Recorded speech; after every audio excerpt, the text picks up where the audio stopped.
ਨੂੰ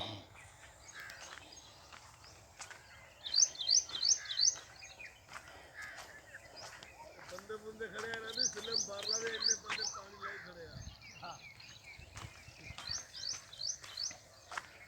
ਇਹ ਬਲੀਰ ਦੀ ਫਿਲਮ ਭਰੋ ਬਲੀਰ ਦੀ ਫਿਲਮ ਸਾਲਾ ਖੱਟਿਆ ਨੂੰ ਤੁਸੀਂ ਪਾਣੀ ਲੈ ਆਓ ਨਹੀਂ ਰੇਡ ਹੁੰਦੀ ਤੇ ਯਾਰ